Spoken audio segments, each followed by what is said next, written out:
Hello everyone in the last video we have seen this question। तो आपको इन चारों options को रीड करके बताना था कि कौन सा ऑप्शन करेक्ट है, right. So if you check option by option, so you will find that कि हमारा जो ऑप्शन सी है, that option C is correct. I just tell you कि कैसे इसको हम कैलकुलेट कर सकते हैं ताकि you that would be much easier for you. तो फर्स्ट ऑप्शन में हमें क्या करना है कि इंक्रीज 5% मोर एवरी ईयर। तो 93 की पॉपुलेशन को 92 की पॉपुलेशन से माइनस करना है। So I am just telling you, अगर हमें परसेंटेज कैलकुलेट करने हैं तो करंट ईयर में से प्रीवियस ईयर को माइनस करिए, divide by previous year into 100। ठीक है, तो these formula will work for option A and option B. तो ऑप्शन ए और बी को जब आप चेक करेंगे तो those two options are incorrect. ठीक है, ऑप्शन सी बोल रहा है कि per capita income was always above 5000। So per capita income का मतलब होता है कि इनकम डिवाइड बाय पॉपुलेशन। ठीक है, तो जब ये आप करेंगे तो this will give you per capita income. तो calculate, if you calculate for 92 year, it would be more than 5000। just remember while dividing these lakh और crore, these two are different unit। ठीक है, तो इनकम को हमें लैक्स में कन्वर्ट करना पड़ेगा। तो मल्टीप्लाई ऑल इनकम्स बाय 100। ठीक है, then it will be in lakhs and then you can divide it by with population. और जब आप करेंगे तो यू विल फाइंड कि सारे ईयर्स में it was more than 5000।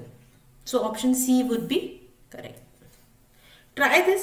I think many of you have already done this, but अगर किसी को कोई issue आता है just do let me know।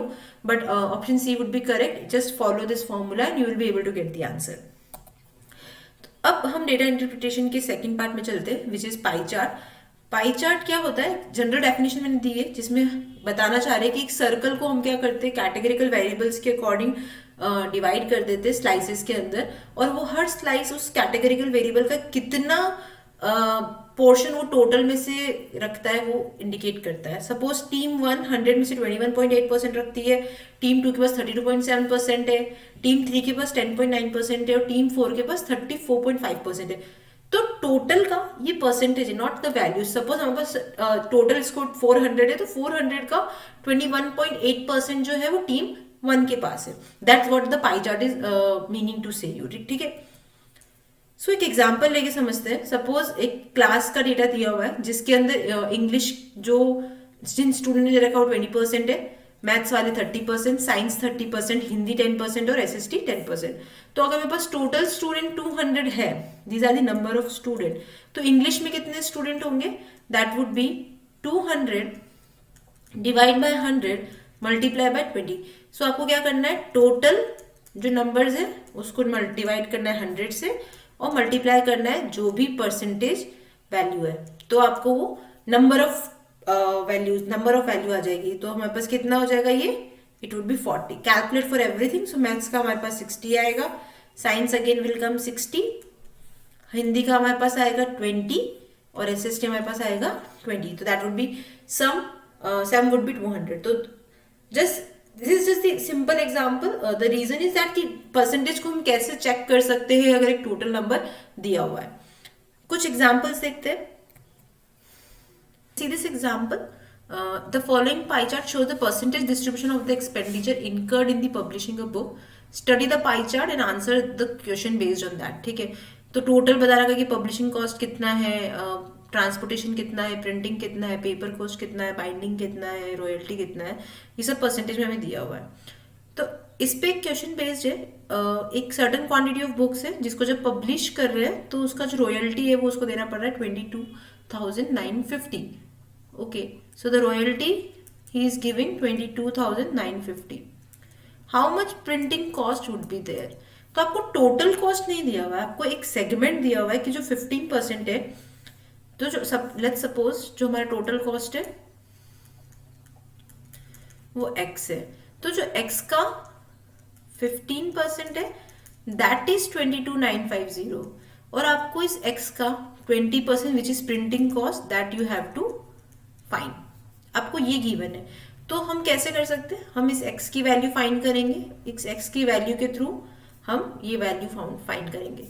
तो 0.15 x जो हमारा है विच इज 22,950, तो इसमें x की वैल्यू कितनी हो जाएगी 22,950 डिवाइड बाय x, सॉरी 0.15, ठीक है, ये x की वैल्यू आ गई।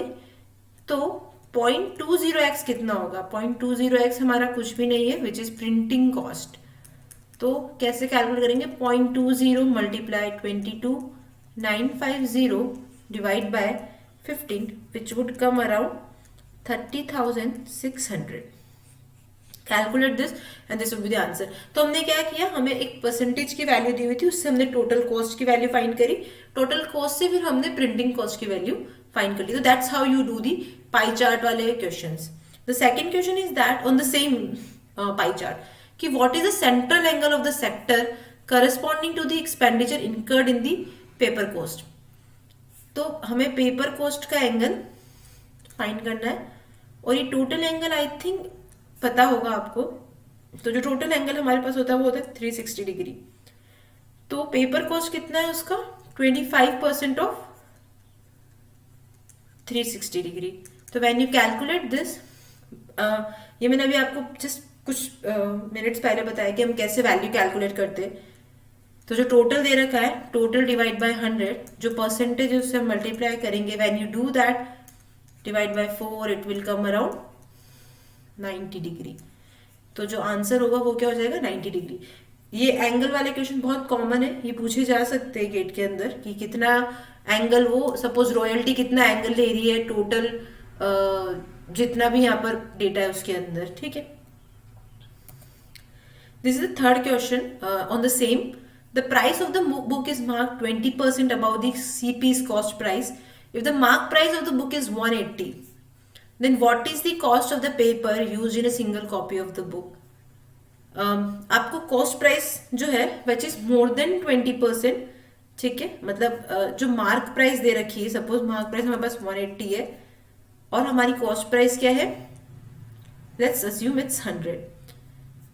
तो जो मार्क प्राइस है, जो हमारी मार्क प्राइस x होनी चाहिए, इट इज मोर देन 20, ठीक है। तो 120% इसमें हाइक है हमारा, जो ये 180 वैल्यू दिया है, इसको कैलकुलेट करेंगे। करेक्ट आंसर हमारे पास इसका बी है, मैं आपको आंसर बता रही हूँ।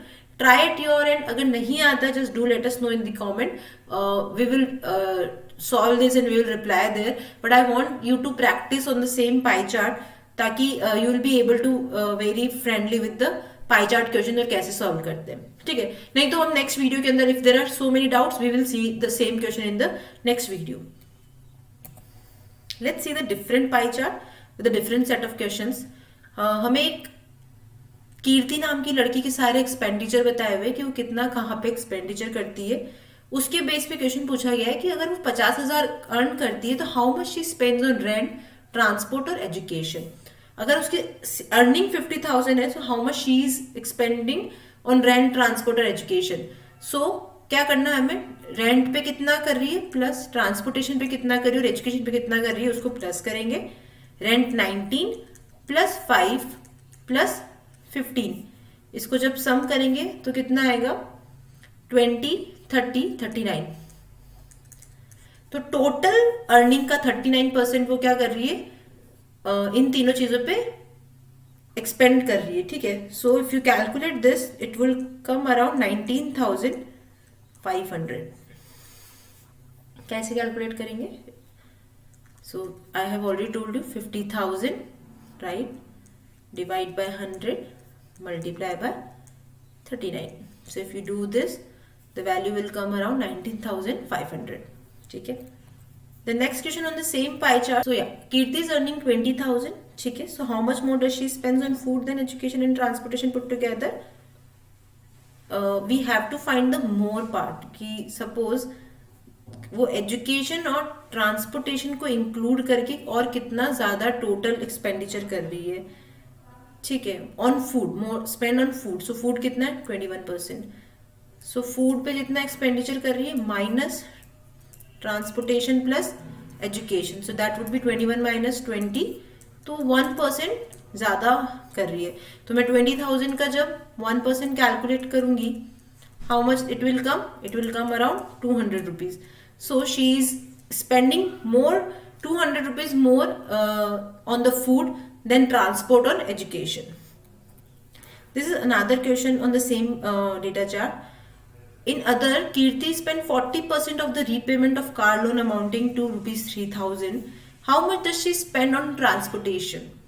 सपोज अदर का जो 30% है, इसका 40%, दिस 40% वो कहाँ पे कर रही है, लोन के लिए पे कर रही है, विच इज 3000. ठीक है, ये आपको गिवन है, आपको बस ये बताना है कि वो ट्रांसपोर्टेशन पे कितना पे कर रही है. ये सेम क्वेश्चन हमने अभी प्रीवियसली दूसरे पाई चार्ट पे देखा था. I will suggest you to try this question out, then we can discuss the same problem in our next session. ठीक है, ताकि you will have more clear idea of pie chart. So there are two question I have given to you, right? One is from this section and one is from the another section. You can pause the video and you can check the correct the question statement, and then you can answer, you can have your answer, and इसके correct answer मैं आपको next video के अंदर देती हूँ. ठीक है, there is another question. Due to an increase of the price in fuel, Kirti has to spend rupees 500 more on transportation. This is 40% more than usual. If other expense remain constant, find her new saving. तो इसमें हम ये बता रहे हैं कि fuel की price बढ़ गई है. ठीक है, सो फ्यूल की प्राइस अगर बढ़ गई है तो उससे क्या हो रहा है, उसका ट्रांसपोर्टेशन का परसेंटेज ऑब्वियसली इंक्रीज होगा. अगर फ्यूल प्राइस बढ़ रहा है तो आने जाने का जो खर्चा है दैट वुड बी इंक्रीज. अब वो बोल रहा है कि दैट खर्चा is increase by 40%. This they have given, and that 40% जो इंक्रीज हो रहा है विच इज 500, मतलब टोटल जो स्पेंड था उसमें 500 का इंक्रीज आ चुका है. तो आपको ये बताना है कि उसकी नई सेविंग कितनी हो रही है. जो विच वॉज 10% अर्लियर, क्या वो सेविंग कम हो जाएगी या वो सेविंग बढ़ जाएगी. ठीक है, try this question also. Again this two question of this part कि कीर्ति की सैलरी पे क्या इम्पैक्ट आ रहा है अगर उसने फ्यूल इंक्रीज किया है. तो these are the two question that you have to do at your end, and one for the previous chart. और ये क्वेश्चन हम नेक्स्ट वीडियो में डिस्कस करेंगे ताकि you will have more practice on this question. Thank you.